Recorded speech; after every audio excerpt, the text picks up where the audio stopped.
আসসালামু আলাইকুম রহমতুল্লাহ। আজকে আলোচনা সবচেয়ে মূল্যবান ও উপকারী দোয়া। মহান আল্লাহ পাকের ওলি হযরত সুফিয়ান সাউরি রহমতুল্লাহ আলাইহি একবার হজ করতে গেলেন। সেখানে তিনি দেখলেন এক যুবক হজ্জের প্রতিটি রুকুনে পবিত্র দুরূদ শরীফ পাঠ করছে। তিনি তাকে বললেন, হে যুবক, হজ্জের বিভিন্ন স্থানে তো বিভিন্ন দোয়া পাঠ করতে হয়, তুমি তা না করে সব জায়গায় শুধু দুরূদ শরীফ পাঠ করছো, তার কারণটা কি? যুবক উত্তর দিল, আমি হজ্জের কাজ সম্পাদন করে আপনাকে এর কারণ খুলে বলবো। এরপর যুবকটি তার হজ্জের কাজ সম্পন্ন করে হযরত সুফিয়ান সাউরি রহমাতুল্লাহ আলাইহি ওনাকে বিষয়টি সম্পর্কে বলল, হুজুর, আমি আমার জীবনে দুরূদ শরীফের চেয়ে মূল্যবান উপকারী কোনো দোয়া পাইনি। কেন এই কথা বলছি শুনুন। আমি একবার আমার আব্বার সাথে কাফেলাবদ্ধ হয়ে হজ্জের উদ্দেশ্যে সফর করছিলাম।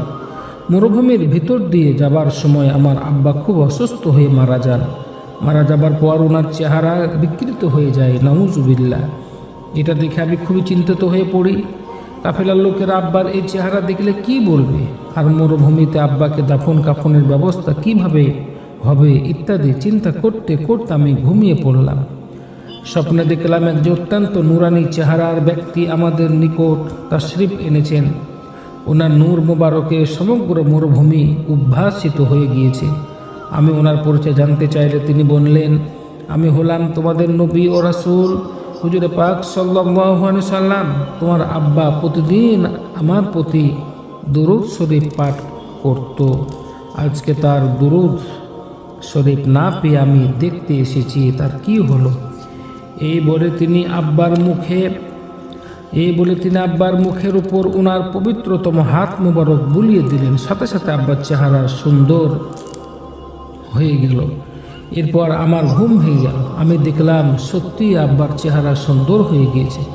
আমি এবার কাফন দাফনের জন্য লোক খুঁজতে বের হলাম, কিন্তু সামান্য একটু যেতে দেখতে পেলাম দলে দলে লোক আমার দিকে আসছে। তাদেরকে এই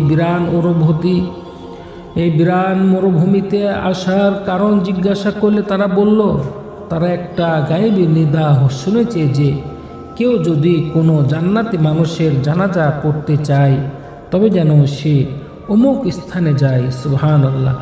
সেজন্য তারা অনেক দূর থেকে এসেছে। হুজুর, এই ঘটনার পর থেকে আমি আমার জীবনের প্রতিটি মুহূর্তে দুরূদ শরীফকে সাথী করে নিয়েছি। সুবহানাল্লাহ। পবিত্র দুরূদ শরীফ পাঠকারী প্রতিটি ব্যক্তিকে আমাদের নবী হুজুরে পাক সাল্লাল্লাহু আলাইহি সাল্লাম তিনি চিনেন এবং জানেন। যিনি শাফায়াতের মালিক, ওনার নিসবত হাসিল করতে পারলে আর কোনো চিন্তা আছে কি? তাই আসুন আল্লাহ পাক আমাদের সবাইকে আমল করা দুরূদ